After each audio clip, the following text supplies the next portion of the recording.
这个逃跑是不可能的，这个每个角落、每个地方都有带枪的警察，这个逃跑是不可能的。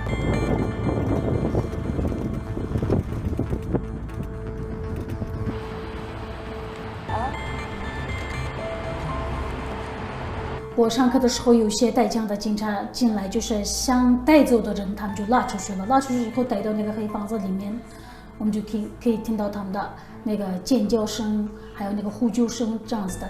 我们知道他们是受到虐待的。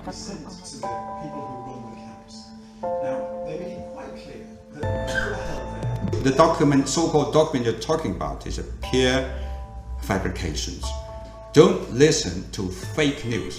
Don't listen to fabrications. The end game is to change an entire minority population. It's a cultural genocide and it's a coercive social reengineering.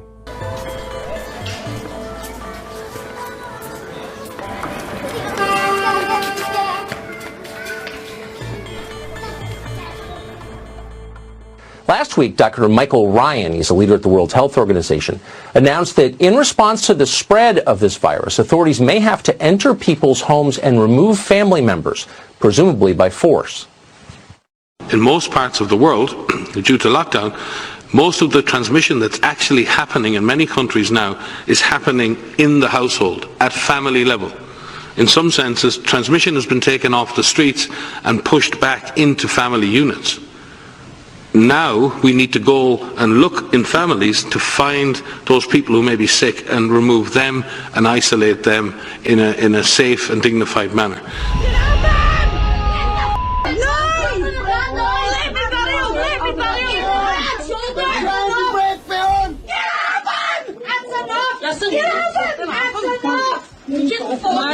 Oh my God, there's no need for this! There's no need for this! Get off him! What the f***? You just assaulted me! Stop it! Nobody's touching me! We're not touching you! We're not touching you! Hey, you're not, nobody's touching you! You don't push me. Get off her! Let me pass. She's squealing. Who's squealing? Daniel, you're alright? It's alright? Daniel, it's okay? It's okay. It's okay. It's okay. It's okay. No, really? Leave him! This isn't China. This is Howard Springs COVID quarantine camp in Australia for the dangerous people. So here it is, an aerial view of the monotone gray buildings laid out in long rows. It's a concentration camp, folks, and it doesn't even have a swimming pool or an orchestra. So you thought it was bad before, but there it is. Howard Springs near Darwin is held up as the gold standard of quarantine. Separate cabins, on-site testing, catering, and so far, no known breaches. But the Queensland Government reckons it can do better. This is going to be a great boost for our defence against the Delta virus. State Cabinet has signed off on the well camp facility, first proposed 7 months ago. Today I'm going to take you through a day in the life of my COVID quarantine camp. So I don't know how many parts I'll do of this, but this is today. So this is actually day 6 for me. So let's go. So this is breakfast today. Yeah, that's not great. Just out to get some exercise, so walking around the compound. You can jog or run as well, but this is the only option we've got really for working out. So this me. This is some of the crew making the most of what we've got to work out. Get it. So just finished a workout, doing some laundry now, and then that'll bring us to lunchtime. Laundry.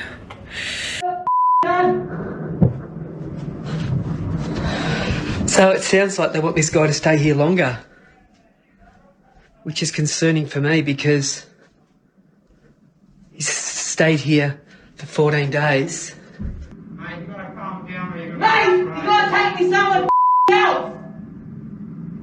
Calm down or you're gonna get gassed. Calm down or you're going to get effing gassed. Back off, pissed off.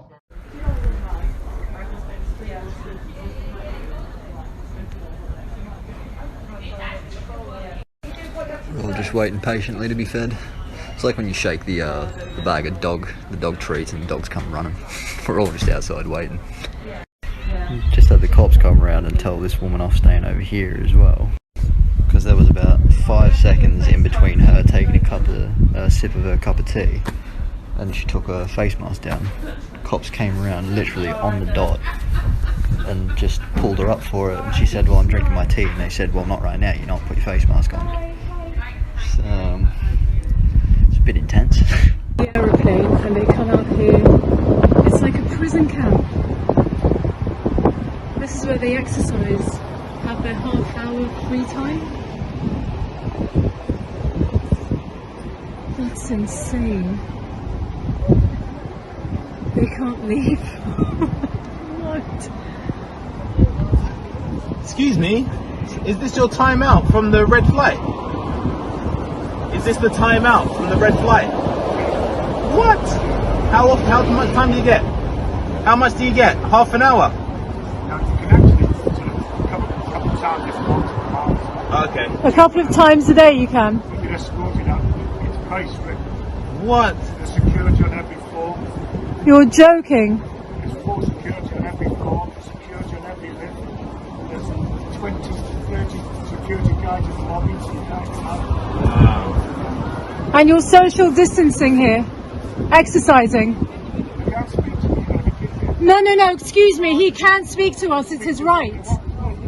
They are not prisoners. I'm having a conversation with him. Yeah, I know. You can just go off your phone. No, I'm talking to him. Yeah, you can take your permission and come. You don't need permission, we're outside. We're outside. Permission? Dude, I don't need your permission to talk to somebody across the fence.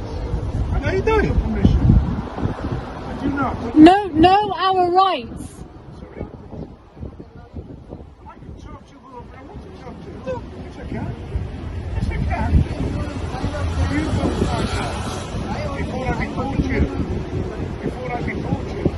Please find his name.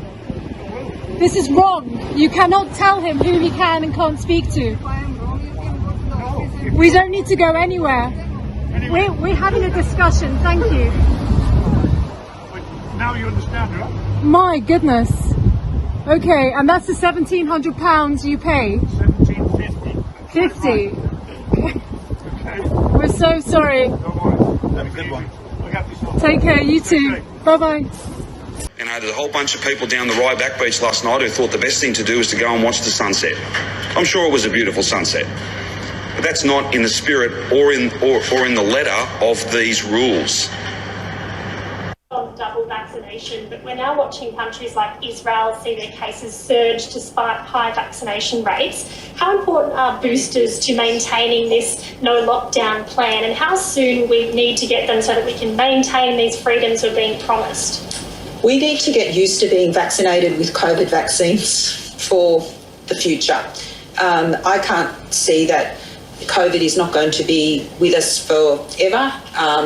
Maybe in the future we can have even better vaccines and coverage across the world to achieve that. I mean, as a public health doctor, we always want to have diseases get totally eliminated, but that's not on the horizon in the near future. So booster doses, repeat doses will be part of it. You know, there'll be different advice about different schedules, which doses you get. But at the moment, our priority has to be getting first and second doses into people, and there will be recommendations about booster doses in the future.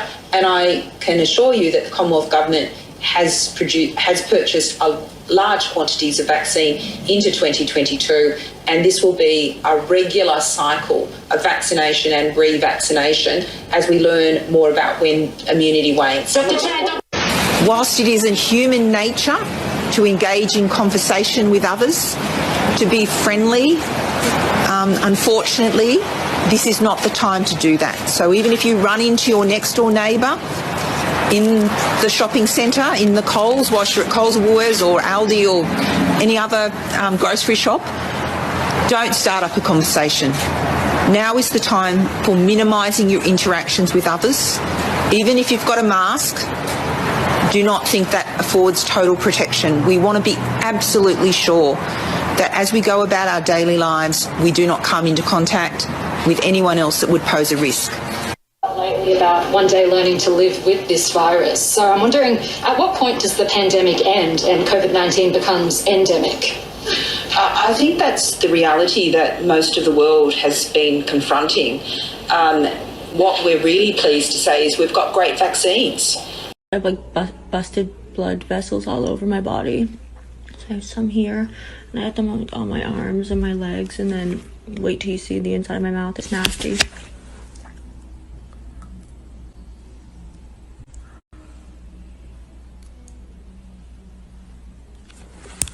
There's like 4 on this side, and then on this side there's that one, that one, that one, and that one. So I saw 2 doctors and an NP this morning, and they have no idea what's going on, so they sent me to a specialist, and they deemed it urgent. So I'm here at the specialist now, just waiting for them to come see me. What we're really pleased to say is we've got great vaccines.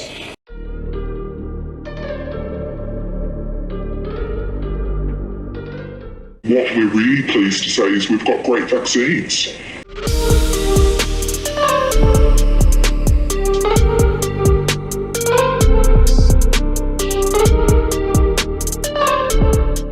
And I think I've indicated before that, you know, we will be getting vaccinated regularly.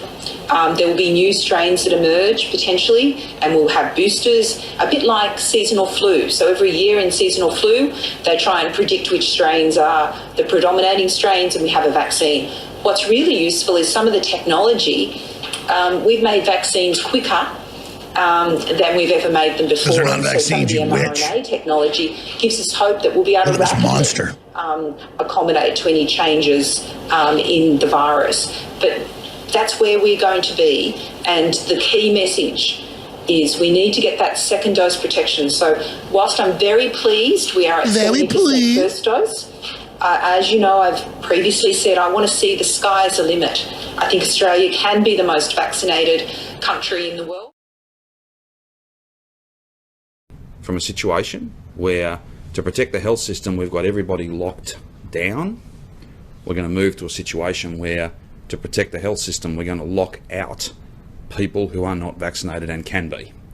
If you're making the choice not to get vaccinated, then you're making the wrong choice. You're making the wrong choice. And for safety's sake, and for the back to that point about how much work our nurses have to do, as this becomes absolutely a pandemic of the unvaccinated and we open everything up, it's not going to be safe for people who are not vaccinated to be roaming around the place spreading the virus. That's what they'll be doing. So there's every reason to get vaccinated. And there are appointments available, and there'll be even more appointments available throughout September, October, November. Let's get to those thresholds as fast as we possibly can. But yes, there's going to be a vaccinated economy, and you get to participate in that if you are vaccinated. Now, that's not right now, because of course there's many more people who want to get vaccinated than we actually can get through the system. But we're going to get to a point where everybody who can get vaccinated will have been offered the chance to do so. And we are not going to have a situation, well, at least not in Victoria, where we lock the whole place down to protect people who won't protect themselves.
What we're really pleased to say is we've got great vaccines.